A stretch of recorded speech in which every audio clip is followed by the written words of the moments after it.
The year 1825 had been unkind to Fenbridge. It had been unkind for 10 years, in truth, but this particular autumn, the decay seemed to settle with a final, weary sigh into the very bones of the house. The rain, a persistent grey shroud over the Northumberland fells, found new paths through the leadwork of the east wing roof. Damp bloomed like ghostly flora on the silk wallpaper of the lesser drawing rooms. A profound and settled chill had taken up residence in the stone. A chill that had little to do with the season. It was the cold of a house that had lost its purpose. Fenbridge was a great house. It had grown from the land itself, its sandstone quarried from the surrounding hills, its timbers hewn from an oak wood older than the ducal title it served. But now it was a great, hollow thing, breathing a shallow and infrequent breath. The Duke of Whitchurch was in residence. He was always in residence. And yet the house felt empty. It was into this carefully curated emptiness that Miss Vivian Whitmare arrived, seated on the hard bench of a carrier's cart, with one small, scuffed trunk and a mind full of numbers. She was 26 years old, the recently orphaned daughter of a clergyman, and possessed a quiet, resolute stillness that life had taught her was a form of armour. She did not look like a saviour. In her plain grey travelling dress, with her dark hair pinned in a severe but practical knot, she looked like what she was, a woman of good breeding and no prospects, entirely dependent on the kindness of a relative. The relative in question was Mrs. Croft, her mother's elder sister, and the housekeeper at Fenbridge for 40 years. It was Mrs. Croft who met her in the cavernous, cold kitchen, her face a road map of worry. "Vivian, my dear child," she whispered, her hands fluttering as she took in Vivian's rain-spattered cloak. "You are here. Thank the good Lord, you are here." Vivian allowed herself to be enfolded in a brief, wiry embrace that smelled of lavender and beeswax. "Aunt Hortense, I came as quickly as I could." "The journey was not too terrible?" "The roads were poor, but the driver was kind," Vivian answered, her gaze already taking in the vast, understaffed kitchen. A single scullery maid scrubbed pots in a corner, her movements slow and listless. The great range, large enough to roast an ox, was mostly cold. Only a small section was lit, a kettle steaming morosely upon it. Mrs. Croft followed her gaze. "It is not as it was," she said, a tremor in her voice. "Nothing is as it was." Vivian knew the story, or the parts of it her aunt had dared to commit to paper. The Duke, Richard, had returned from the final battle against Napoleon in 1815, a decorated hero and a broken man. He had seen his younger brother, his closest friends, and half the men from his own estates fall at Waterloo. He had come home to Fenbridge, dismissed the majority of the staff, closed up most of the house, and retreated into a silence as vast and impenetrable as the surrounding moors. For 10 years, he had spoken to almost no one. For 10 years, he had dined alone, a single place setting at the end of a vast, polished table, eating whatever was placed before him without comment or complaint. He was a ghost in his own life. His Grace is... "Well?" Vivian asked, the question delicate. Mrs. Croft wrung her hands in her apron. "He is as he always is. He will take his ride at dawn, regardless of the weather. He will spend the day in his rooms. He will come down for dinner at precisely 7. He will not speak. He will not see us." She took a deep breath. "But the estate, Vivian. The estate is failing. The tenants are leaving. The suppliers are demanding cash. And there is no cash." The agent in Newcastle sends papers I cannot make head nor tail of. I am an old woman. I know how to keep a house, but I do not know how to keep it from ruin. This was the real reason Vivian was here. Not just for shelter, but because she had inherited her father's methodical mind. While other girls had been taught watercolor and piano, Vivian had been taught how to balance parish accounts and how to make a single shilling do the work of two. "Let me see the books, Aunt," Vivian said, her voice calm and steady. It was a tone that had soothed her father through his final illness, a tone that promised not miracles, but order. "Let me see the papers. I will put them right." Mrs. Croft led her not to a comfortable guest room, but to a small, clean chamber in the housekeeper's wing. It was cold, but the linens were fresh. "His Grace does not know you are here." "Not precisely. I have said my niece is coming to assist me." He did not object.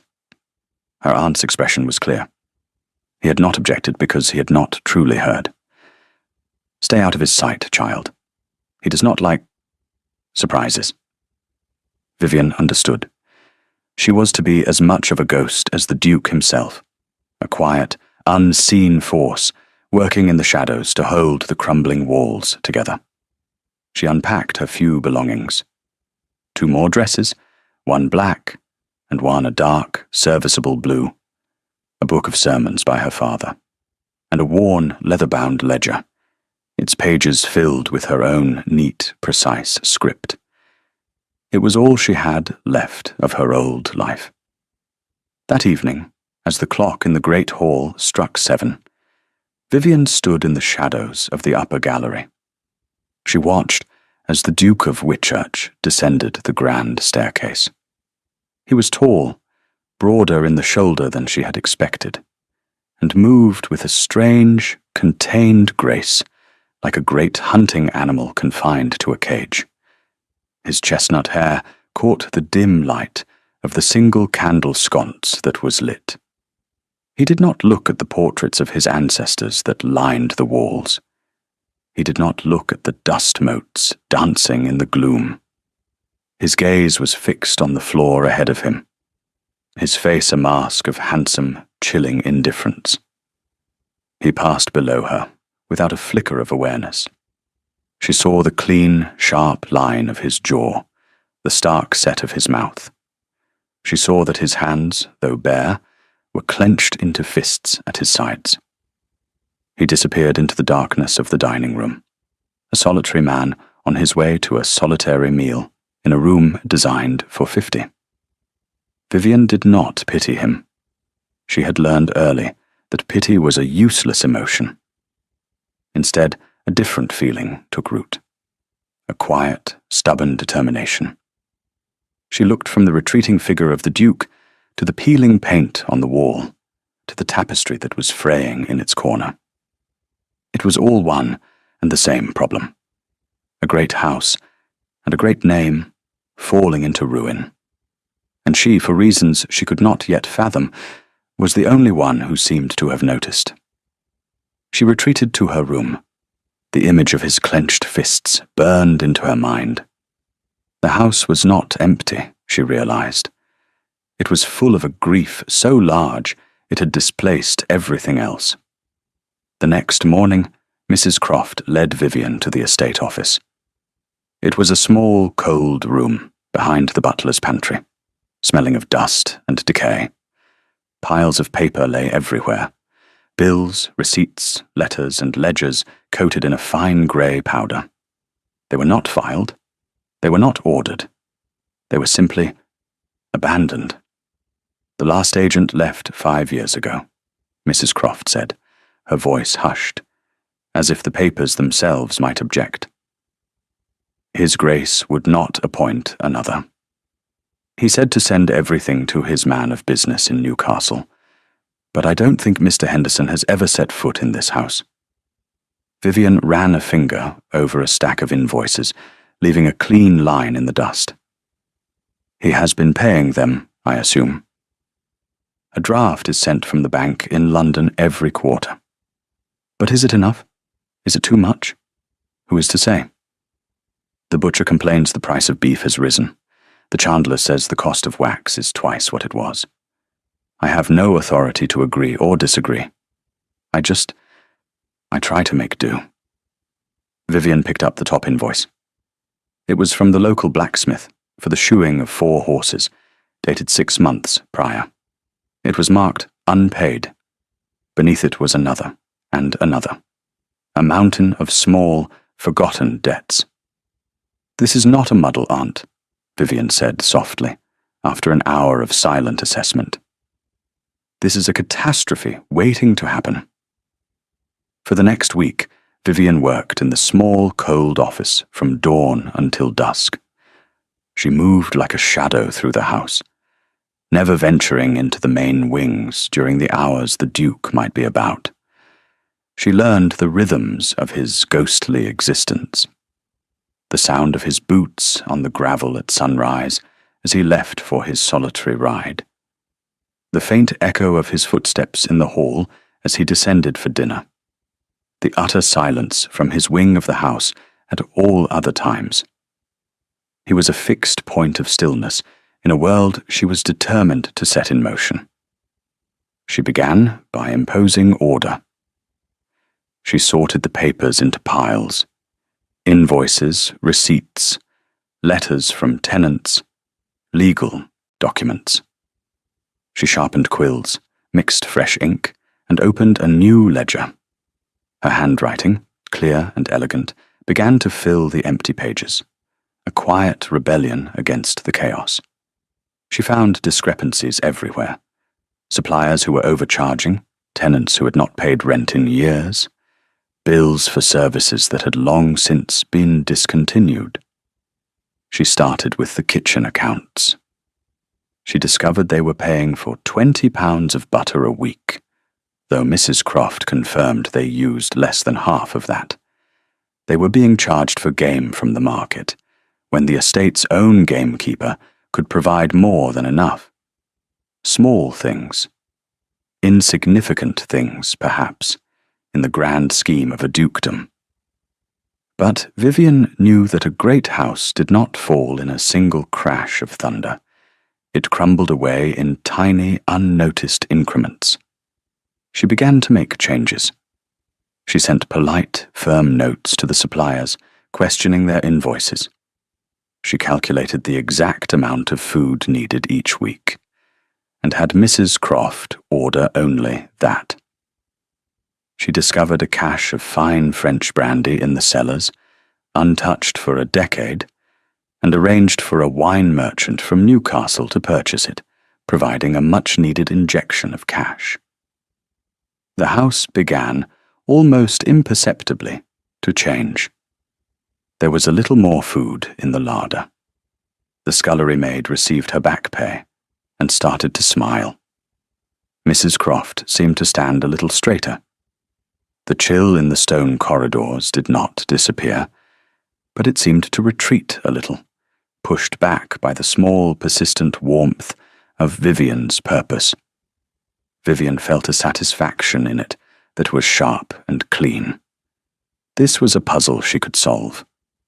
The numbers on the page added up, balanced, and made sense in a way that life often did not. She was not just helping her aunt.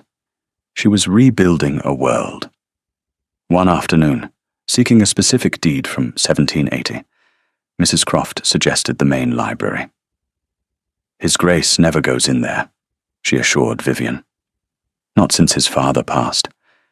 The old Duke spent all his days in there. I think the memory is too strong." The library was on the ground floor of the West Wing, a magnificent room with a soaring, vaulted ceiling and shelves that reached 2 stories high. But it, too, had succumbed to the general air of neglect. A thick layer of dust covered everything, and the air was stale and close. The grand fireplace was dark and empty, the curtains drawn to protect the books, plunging the room into a perpetual twilight. But it was a sanctuary. Vivian felt it the moment she stepped inside. The silence in here was different from the silence in the rest of the house. It was not an empty, grieving silence. It was a full silence, pregnant with the thoughts and stories of 1,000 books. She found the deed she was looking for in a matter of minutes, her logical mind navigating the old filing system with ease. But she did not leave. She ran a hand along a row of leather-bound spines, reading the gilt titles. Homer, Virgil, Shakespeare. A world of knowledge, sitting here, forgotten. On an impulse, she went to the heavy velvet curtains and pulled one open a few inches. A spear of pale afternoon sunlight cut through the gloom, illuminating a constellation of dancing dust motes. It fell across a large globe standing in the corner, tracing the faded lines of continents and oceans. It felt like a sacrilege and a liberation. She began to spend her afternoons in the library. She told herself it was for work, that the large table was better for spreading out the vast estate maps. But it was more than that. She would open the curtains a little wider each day, letting more light into the room. She began to dust the books, carefully, one shelf at a time. She found a copy of Virgil's Georgics, a poem about the cultivation of the land, and began to read it in the evenings. Its ancient, practical wisdom, a strange comfort. The house was her patient, and slowly, it was responding to her care. The Duke remained a ghost, a rumour of footsteps in a distant hall. Vivian felt his presence as a constant low pressure, the unmoving centre around which she orbited. She knew the colour of his favourite horse, the exact duration of his morning ride, the fact that he never touched the wine poured for him at dinner. She catalogued these small particulars as she catalogued the estate's debts. They were facts, data points in the complex equation of the man and his house. She did not think about him as a man. To do so would be a dangerous folly. He was a problem to be managed, the largest and most intractable variable in her new life. She was the unseen custodian of his world, and that was how it must remain. She was content in the shadows. The shadows, after all, were safe. One evening in late November, a crisis erupted in the kitchen. Cook, a stout woman prone to dramatics and the consumption of cooking sherry, had declared herself too ill to perform her duties. She had taken to her bed with a fit of the vapours, leaving the preparation of the Duke's dinner in jeopardy. Mrs. Croft was beside herself. "What are we to do? What are we to do?" she fretted, pacing the flagstones. "It is 6:30. His Grace dines at 7. He must have his dinner at 7. The routine was sacrosanct. To break it was unthinkable. What was Cook preparing? Vivian asked calmly, tying on a spare apron. A cold collation. Some sliced game pie. A bit of cheese. Bread. The usual. Mrs. Croft's voice was thin with anxiety. He will not complain if it is not there. That is the horror of it. He will simply sit in an empty room. The image was more than Vivian could bear. A man starving in his own house, not from a lack of food, but from a lack of care. That will not do, she said, her decision made in an instant. On a night this cold, a man needs a hot supper. Before her aunt could protest, Vivian was in motion. She stoked the fire in the range, her movements quick and efficient. She surveyed the larder with a practiced eye. There was leftover roasted mutton from the staff's midday meal, potatoes, an onion, some carrots. It was humble fare, but it could be made into something nourishing. "Aunt, please, find me the rosemary from the herb garden," she instructed. "And is there any of that good cheddar left?" For the next 30 minutes, the kitchen was a hive of quiet, focused activity. Vivian worked with a speed and confidence that surprised even her aunt. She had learned to cook from her mother, not for pleasure, but for sustenance, learning how to turn simple ingredients into something warm and comforting. She chopped the vegetables, diced the mutton, and set a pot of water to boil for the potatoes. The air filled with the savory scent of frying onions, a smell the kitchen had not known in years. She made a shepherd's pie, the mashed potato topping ridged with a fork and dotted with butter. She found a tin of chicken broth and turned it into a simple, hearty soup. At precisely 5 minutes to 7, she ladled the soup into a bowl and placed the pie, golden brown and bubbling, onto a tray. "There," she said, wiping her hands on her apron. "A proper meal." Mrs. Croft stared at the tray. It was simple, rustic. It was not the kind of food a duke was typically served. But it was hot. It was real. It was an offering. "Who will take it up?" the scullery maid asked, her eyes wide. There was a moment of hesitation. It was the footman's job, but the one remaining footman was a doddering man of 70. "I will," Vivian said, before she could think better of it. She took off the apron and smoothed down her dark blue dress. She trusted no one else to carry it without incident. And more than that, she wanted to see this small act of rebellion through to its conclusion. She carried the heavy silver tray up the back stairs and along the service corridor that ran behind the main gallery. She paused at the door to the dining room, her heart beating a little faster than usual. She could hear the silence from within. She placed the tray on the dumbwaiter, gave the rope a firm pull, and waited. A moment later, the dumbwaiter returned, empty. She had done it. She had sent a small, warm signal into the heart of the frozen palace. She did not know if it would be received, but she had sent it all the same. She returned to the kitchen, her face betraying nothing of the turmoil within. An hour later, the footman came down to clear. He carried the empty dumbwaiter tray. The soup bowl was empty. The dish that had held the shepherd's pie was scraped clean. Mrs. Croft looked at Vivian, her eyes shining with unshed tears. "He ate it," she breathed. "He ate it all." Vivian felt a strange, fierce joy. It was a small victory, a single meal, but in a house that had been starved of warmth for a decade, it felt like a revolution.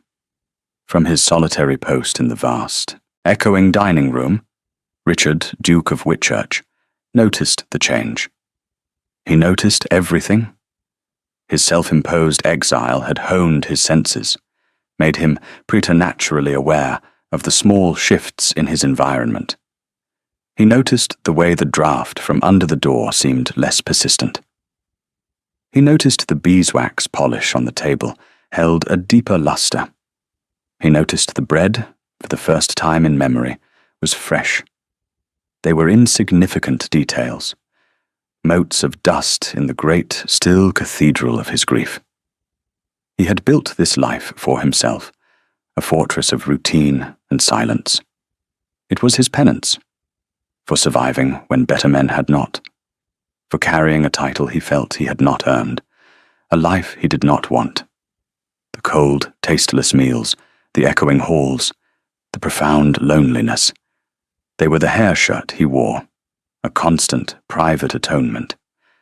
Then, one night, the routine was broken. He had come down to dinner at his appointed hour, expecting the usual cold pie, the dry cheese. Instead, a scent had met him on the stairs. A warm, savory, unfamiliar scent. It was the smell of a home, a smell he had not encountered since he was a boy in his mother's nursery. It was so out of place in the sterile world of Fenbridge that for a moment he thought he had imagined it. But when he sat at the table and the dumbwaiter ascended, the scent became a reality. A bowl of steaming soup, a dish of shepherd's pie, its potato crust golden and inviting. It was not ducal fare. It was the food of the fields, of the kitchens, of the common man. It was the food his men had dreamed of in the cold mud of Belgium. He stared at it for a full minute. 1 second, 2 seconds, 3. It was a disruption, a message. He did not know what it meant. His first instinct was to reject it, to send it back untouched, to reinforce the walls of his isolation. But he was hungry, not just for food, but for the warmth that emanated from the simple, honest meal. He picked up his spoon. The soup was chicken and vegetable, perfectly seasoned. He ate it all. He moved on to the pie. The mutton was tender, the gravy rich. It tasted of care, of effort. When he was finished, he sat back in his chair, a strange feeling settling in his chest. It was not contentment. He had forgotten what that felt like. It was something else. A disquiet. The meal was an intrusion, a question asked of a man who had forbidden all questions. He did not sleep well that night. The ghosts were more restless than usual. He saw their faces in the dark, young men from his village, men he had led to their deaths. He had promised their mothers he would bring them home. He had failed. The warmth of the meal felt like a betrayal of their memory, a comfort he had not earned. The next morning, he broke another of his own rules. After his ride, instead of retreating to his rooms, he went in search of Mrs. Croft. He found her in the linen room, counting sheets. She started when she saw him, curtsying so low she nearly fell over. "Your Grace?" It had been years since he had sought her out. He felt a flicker of something that might have been guilt at the fear in her eyes. "The dinner," he said.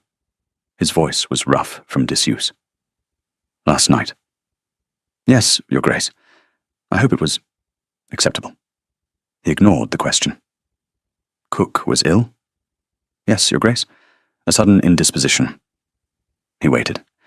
He was a master of waiting. He could outwait generals, politicians, and frightened housekeepers. Mrs. Croft's composure began to crumble. "It was my niece, Your Grace, Vivian. She has come to help me. I am not as young as I was. She meant no disrespect. Cook was unwell, and she did not wish for Your Grace to go without a hot meal. A niece, a new person in the house, an unknown variable. He did not like it. I was not informed. No, Your Grace. It was my oversight. She's very quiet. She keeps to my rooms. You will not even know she is here." But he did know. He had known for weeks, though he had not known what it was he knew. The subtle shifts, the quiet improvements. It was her. This Vivian. He gave a curt nod and turned to leave. He had the information he needed, but as he reached the door, he stopped. He did not turn around. "The soup," he said to the doorframe. It required more salt. And then he was gone, leaving Mrs. Croft staring after him, her hand pressed to her heart. It was the first opinion he had offered on his food in 10 years. We'll take a very short break. If you don't want to miss new stories, please subscribe to the channel. Richard told himself he was angry. The intrusion was unforgivable. His house, his sanctuary of silence, had been breached. He resolved to put a stop to it. He would tell Mrs. Croft her niece must leave. The thought gave him a grim sort of satisfaction. But he did not do it. Instead, he found himself watching, listening. He started to notice things. A flicker of movement in the gallery when he came down for dinner. The faint scent of lemon oil in the air. The discovery of a book left on a table in the hall, a marker in its pages. He picked it up. Virgil. He found her in the library. He had not entered the room since his father's funeral. It was his father's heart, the place where the old Duke had reigned, surrounded by his books and maps. For Richard, it was the room where he had received the news of his commission, where he had last seen his father's proud, hopeful face. The memories were too sharp, the ghosts too numerous. He had been drawn there by an unfamiliar sound, the soft rustle of paper. He pushed the door open silently. The room was transformed. The heavy curtains were drawn back, and the grey light of a winter afternoon streamed in, illuminating the space. The air was clean. The dust was gone. And in the centre of the room, at the great library table, sat a woman. She was bent over a large, sprawling map of the estate, her dark hair catching the light. A ledger was open beside her, and she was making neat, precise notes with a quill, her brow furrowed in concentration. She was wearing a simple, dark blue dress. She looked as if she belonged there, as if the room had been waiting for her. She was the niece. Vivian. He watched her for a long moment, unseen in the doorway. She was not beautiful in the fashionable sense. Her features were too serious, her expression too intent, but there was a harmony to her face, a quiet intelligence in her clear, focused eyes. She was a figure of profound stillness, of absolute purpose. She was everything he was not. He stepped into the room. "You are trespassing." She did not startle or cry out. She simply lifted her head, her expression unreadable. Her eyes were a cool, clear grey, the colour of the winter sea. She looked at him directly, without fear or supplication. "No, Your Grace," she said, her voice low and even. "I am working." He walked towards the table, his boots echoing on the polished floor. He looked down at the map. It was covered in her notes. Red ink for debts, black ink for assets, green ink for potential. She was dissecting his home, or his history, laying it bare on the table. "This is my library," he said, the words sounding childish, even to his own ears. "It has been neglected," she replied, not unkindly. "Like the rest of the house." The sheer audacity of it left him speechless. No one had spoken to him with such plain, unvarnished truth in a decade. "My aunt is old and tired," she continued, as if sensing his confusion. "The accounts were in chaos. The estate is bleeding money. Someone had to put them in order. You did not, so I did." He stared at her, a whirlwind of emotions swirling within him. Anger, indignation, and something else, something he could not name. A grudging respect. "You think you can save this place with your little book of numbers?" He sneered, the cruelty a reflex, a shield. Her gaze did not waver. "No, Your Grace. I think I can show you how it can be saved. But only you can save it." She gestured to the map. "The north fields are lying fallow, but the soil is good. They could be leased for barley. The west woods are full of mature oak that could be sold for timber, with enough left for the next 100 years. Your tenants have not had their cottages repaired since the war. They cannot pay rent if their roofs leak and their fields flood."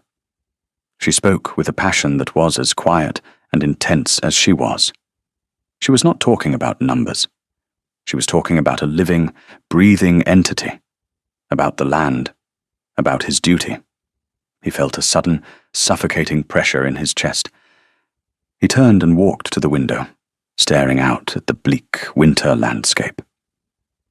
"You know nothing of my duty." "I know that a title is not a privilege, but a responsibility," she said softly from behind him. "My father taught me that, and he was only a vicar."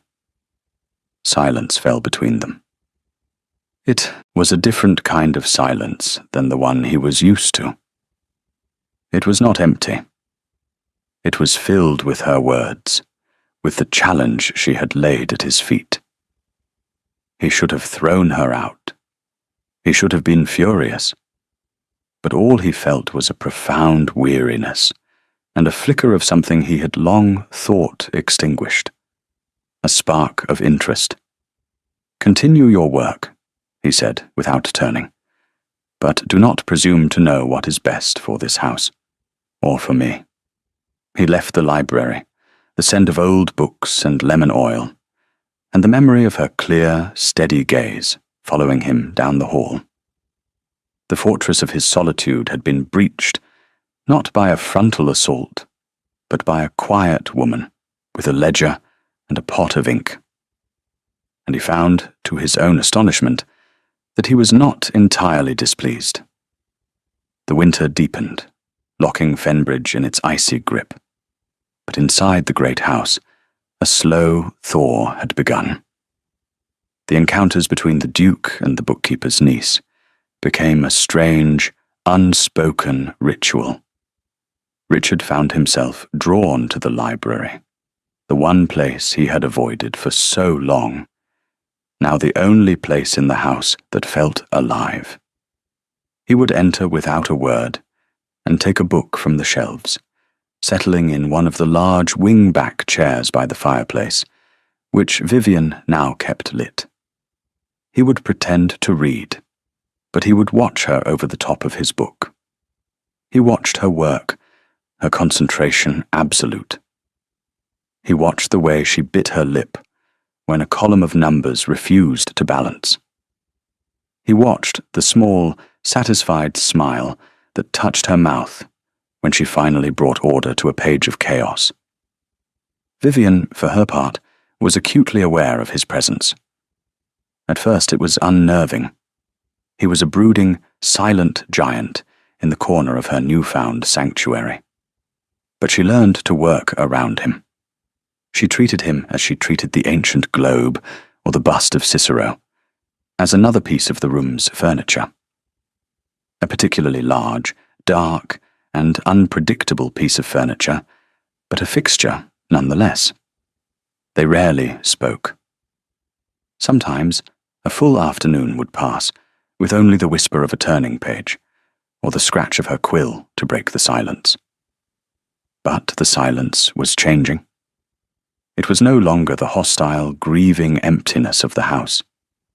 It was becoming a shared silence, a space of quiet companionship. One afternoon, she was struggling to reach a book on a high shelf. She was perched precariously on the library steps when his shadow fell over her. "Allow me," he said. His voice was low, close to her ear. She froze, her hand still outstretched. He reached past her, his arm brushing her shoulder.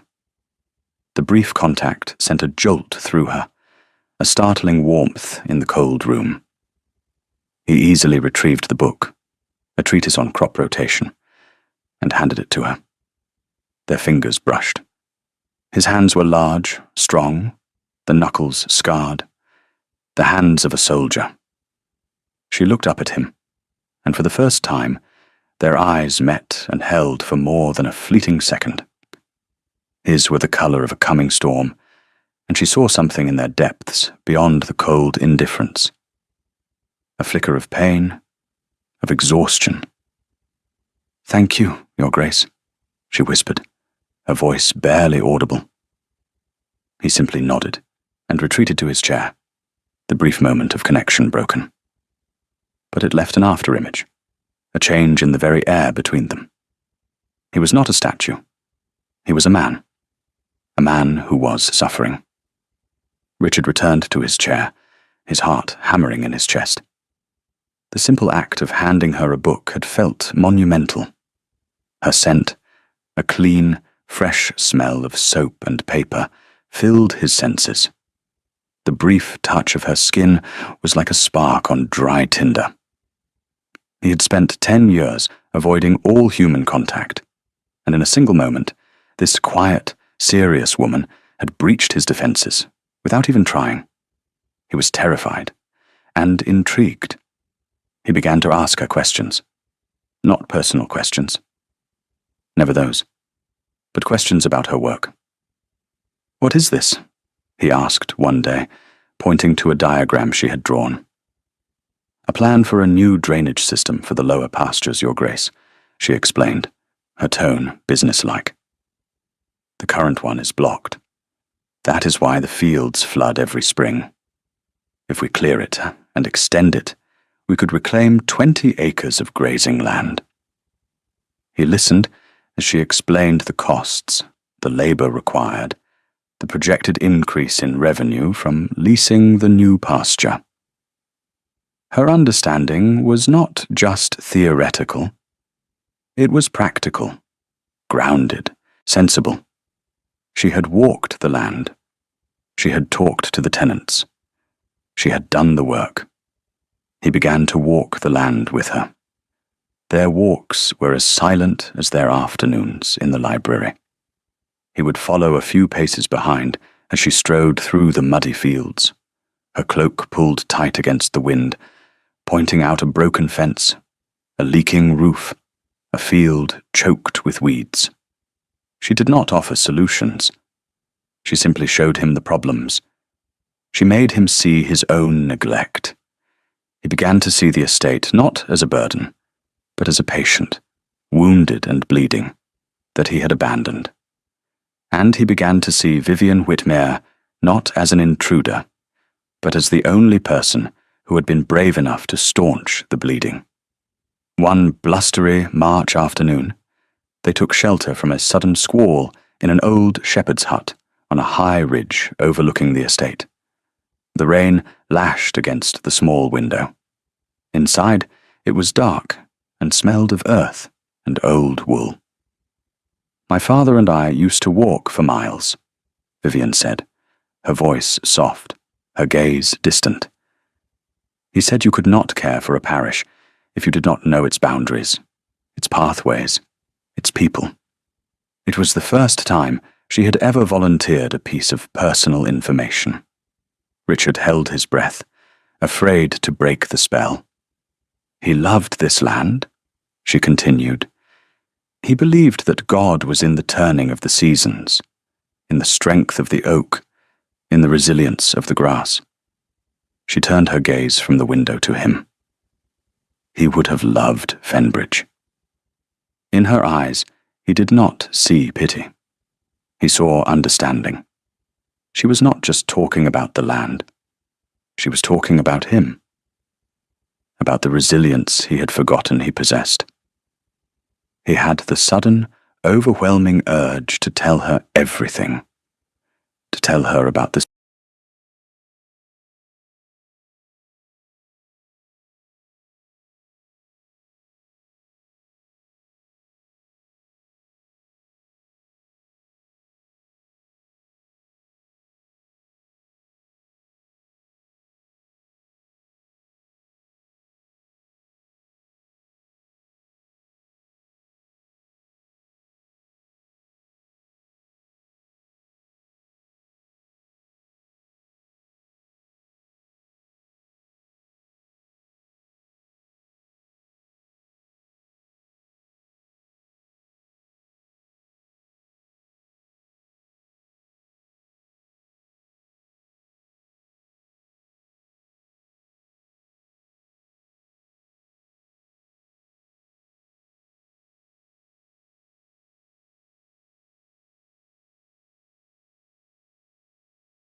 it was gratitude. He was grateful for her help in saving his estate. That was all. She was an employee, a useful tool. To imagine anything else was a dangerous fantasy, a path that led only to heartbreak for a woman in her position. She focused on her ledgers, on the neat columns of numbers that made sense, that did not have storm-grey eyes that could see right through her carefully constructed defences. Richard felt it too. He felt it as a constant, low ache in his chest.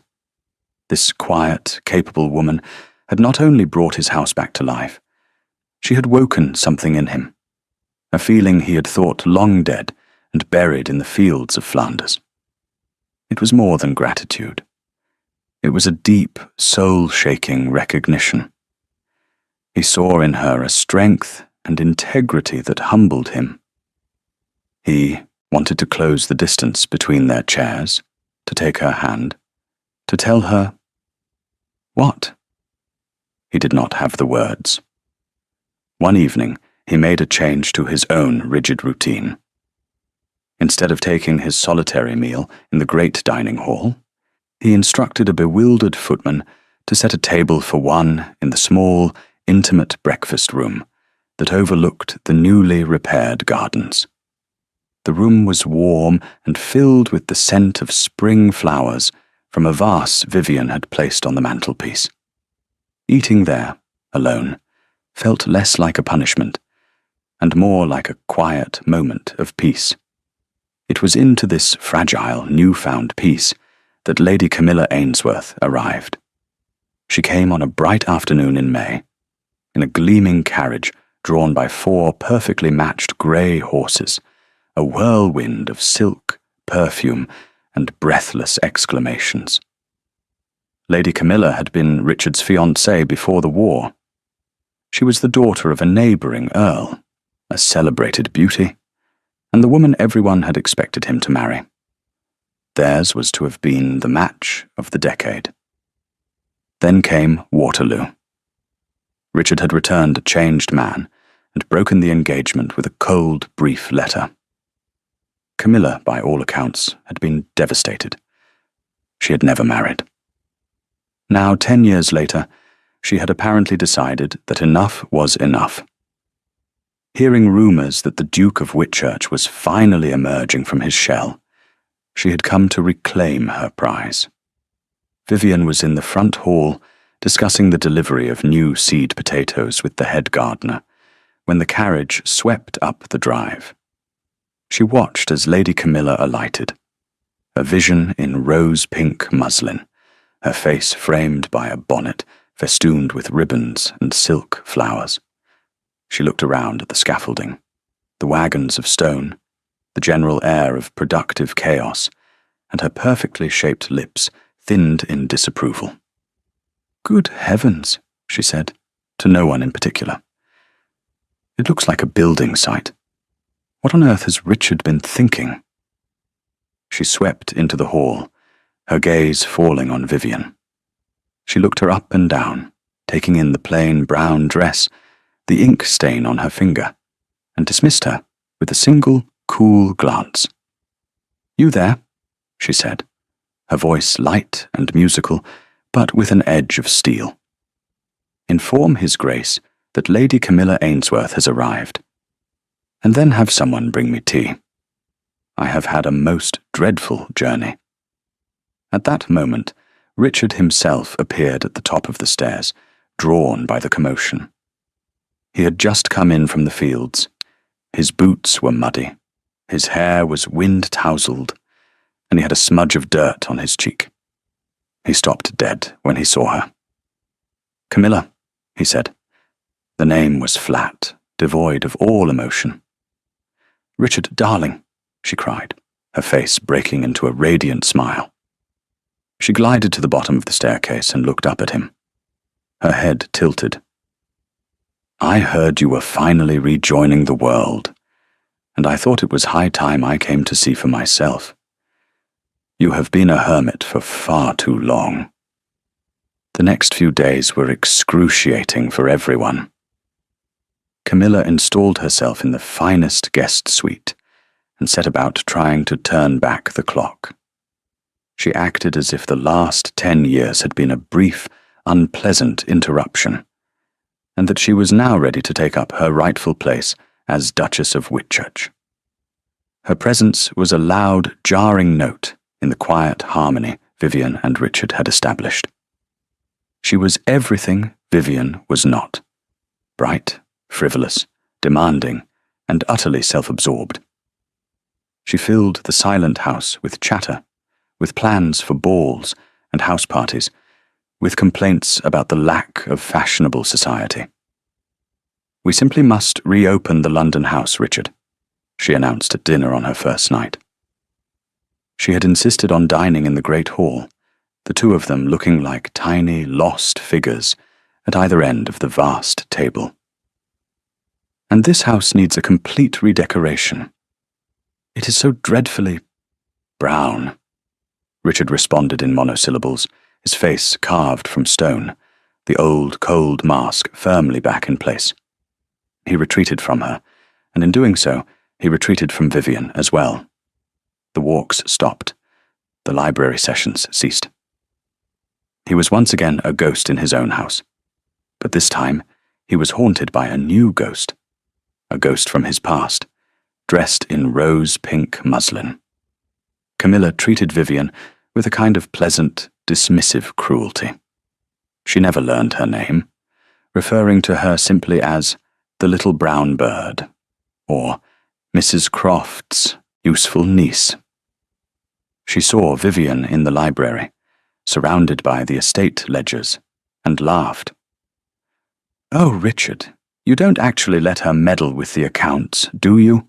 she trilled. "How quaint. You must hire a proper agent, darling. A man. These things are not for a woman's delicate sensibilities." Vivian said nothing. She simply endured. She did her work, her face a calm, placid mask. But inside, a storm was raging. It was not jealousy. It was a fierce, protective anger. Camilla did not see the real Fenbridge, the living, breathing entity that was slowly healing. She saw only a backdrop for her own social ambitions. She did not see the real Richard, the man scarred by war and grief, who was fighting his way back to the light. She saw only a duke, a title, a prize to be won. The situation came to a head a week after her arrival. Camilla, determined to force Richard into the role she had chosen for him, decided to host a dinner party.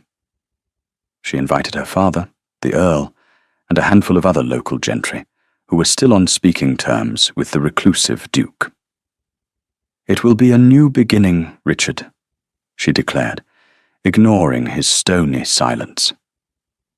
"A relaunch. We will show the world that the Duke of Whitchurch is back." The preparations threw the household into chaos. Mrs. Croft and Vivian worked tirelessly, trying to produce a grand dinner from a kitchen that was accustomed to simple, rustic fare. Camilla swept through, criticizing everything, changing menus, demanding flowers that were not in season, and generally making everyone's life a misery. She was not a monster. She was simply a woman who had been raised to believe the world would bend to her will, and who could not comprehend that it would not. Her frustration made her cruel. Vivian watched her, and for the first time, she felt a sliver of understanding. Camilla had also been a victim of the war, in her own way. She had been left waiting for a man who had never come home. Not really. Her life had been put on hold, and now she was trying to force it back into motion, using the only tools she had: charm, beauty, and a will of iron. It was sad, as well as infuriating. The night of the dinner party arrived. Vivian, her work in the kitchen done, retreated to the library. She could not bear to be a witness to the charade. She tried to lose herself in her ledgers, but the sounds of the party, the murmur of conversation, the clink of glasses, the forced laughter, drifted down the hall, each sound a small torment. She knew this was the end of her time at Fenbridge. When, not if, Richard married Camilla, there would be no place for her here. She would be the dowdy, overreaching niece of the housekeeper, a reminder of a time they would all want to forget. The thought was a cold, hard knot in her stomach. She had come to love this house, this land. She had come to care for its broken master. It was a foolish, hopeless affection, and it was going to break her heart. The library door opened. Richard stood there, dressed in formal evening attire. He looked pale and utterly exhausted, a prisoner in his own fine clothes. "It is loud," he said, his voice strained. "Yes, Your Grace." He walked into the room and closed the door, shutting out the noise. He came to the table and looked down at her work, at the familiar comfort of her neat columns of figures. "She wants me to be someone I am not," he said, his voice barely a whisper. "Someone I have not been for a very long time." "I know," Vivian said softly. He looked at her then, a desperate, hunted look in his eyes. "What do I do, Vivian?" It was the first time he had used her given name. It hung in the air between them, a fragile, beautiful thing. Her heart ached for him. "You tell her the truth," she said. The dinner party was a disaster. The local gentry, who had come out of a mixture of loyalty and morbid curiosity, were met with a host who was as silent and forbidding as the moors in winter. Richard sat at the head of his table like a grim spectre, answering direct questions with monosyllables and offering nothing to the conversation. Camilla, seated at his right, tried her best to compensate. She was brilliant, witty, and charming. She told amusing anecdotes about London society, flattered the stuffy old Earl, and tried to draw Richard into the conversation. All to no avail. Her smile grew more brittle as the evening wore on. Her laughter a little too loud. She was like a desperate actress playing to an empty theatre. Vivian, hiding in the library, could feel the tension from 100 feet away. It was a palpable thing, a tightening in the very atmosphere of the house. After the ladies had withdrawn, leaving the men to their port, the Earl, Camilla's father, made a clumsy attempt to corner Richard. "Good to see you back in the world, my boy," he blustered. "Time to put all that unpleasantness behind you. Camilla's been waiting a long time. A man needs a wife. A duke needs an heir." Richard said nothing. He simply rose from the table and walked out of the room, leaving the Earl sputtering into his glass. The evening ended early. The guests, sensing the deep chill that had nothing to do with the night air, made their excuses and fled. Vivian was in a small alcove off the library, searching for a book on estate law, when she heard voices from the main room. Richard had returned to his sanctuary, and Camilla had followed him. "What was that, Richard?" Camilla's voice was sharp, stripped of its earlier gaiety. "You humiliated me. You humiliated my father." "I did not ask you to come here, Camilla." Richard's voice was flat, weary. "I did not ask for this performance." "Performance?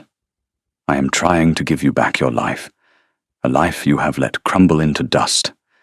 Look at this place. It's a ruin. And look at you, hiding in the dark with your books and your grief. The war was 10 years ago. It is time to be the Duke of Whitchurch again." There was a long, heavy silence. Vivian held her breath, trapped in the alcove, an unwilling witness. When Richard finally spoke, his voice was quiet, but it cut through the room like a shard of glass. It was a voice she had never heard before, stripped of all its defenses, raw and terribly calm. The Duke of Whitchurch died in Belgium, he said. Camilla gave a short, incredulous laugh. Don't be so dramatic, Richard.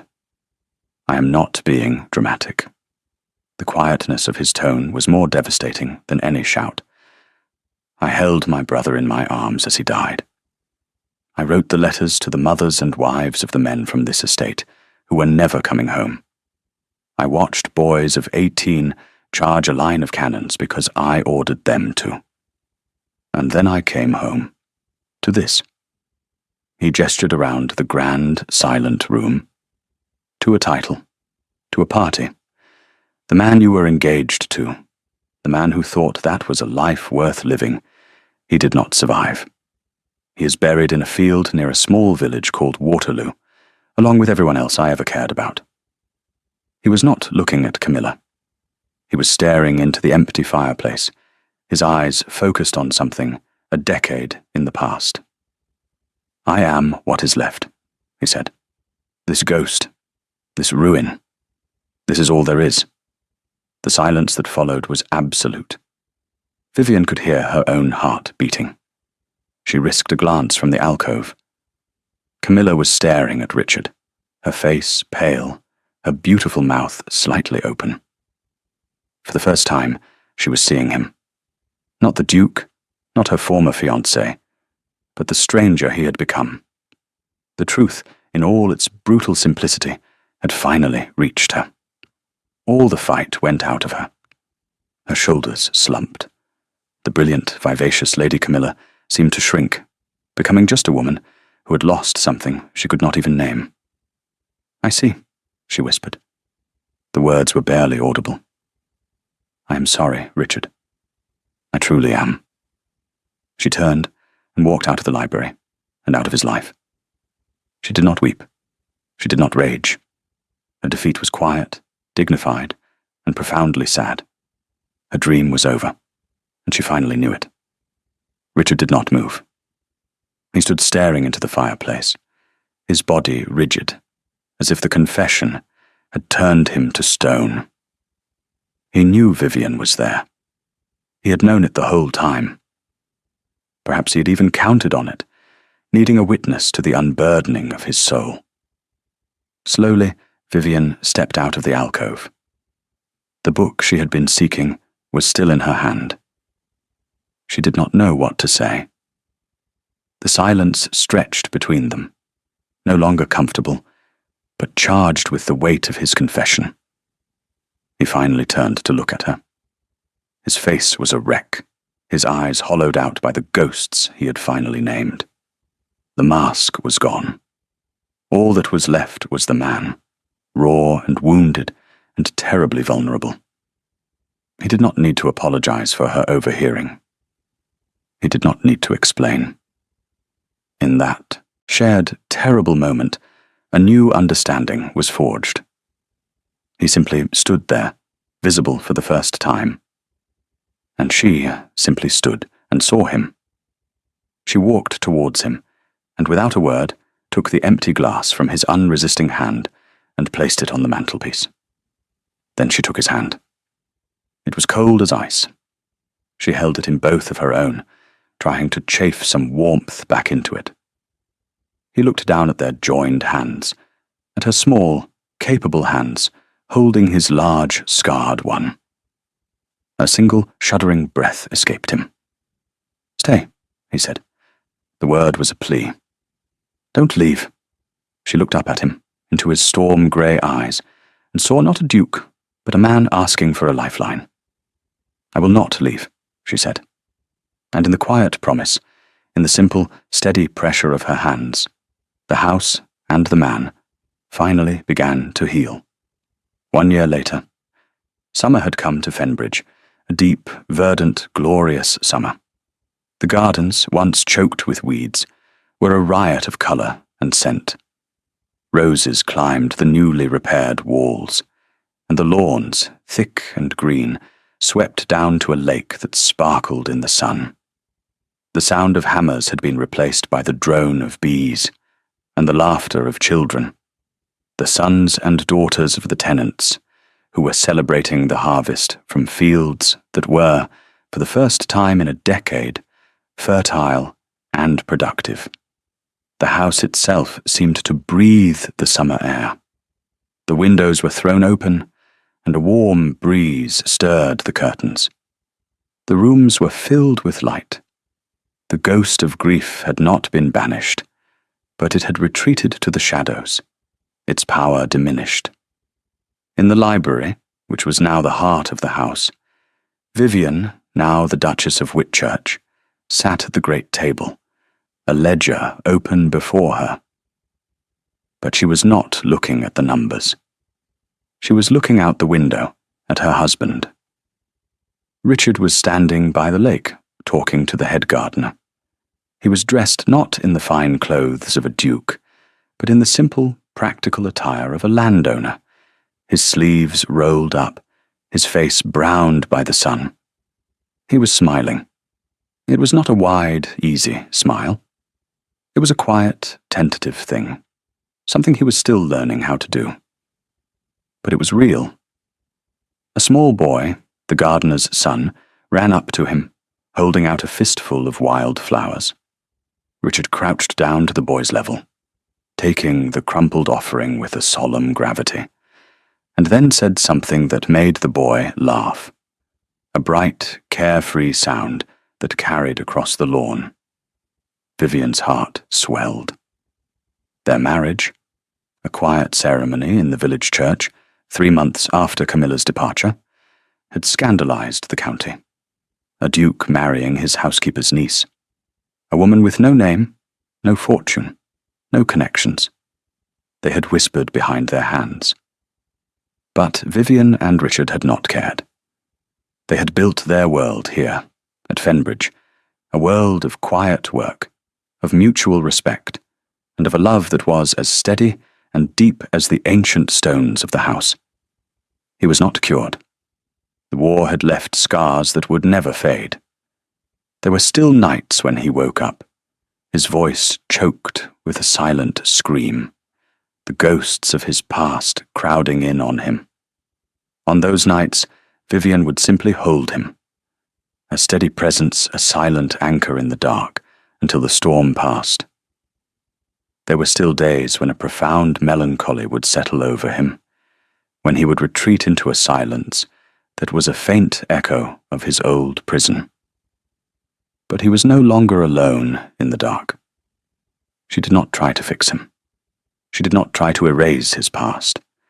She had simply given him a space to be seen, a place where his wounds were not a source of shame, but a part of the man she had come to love.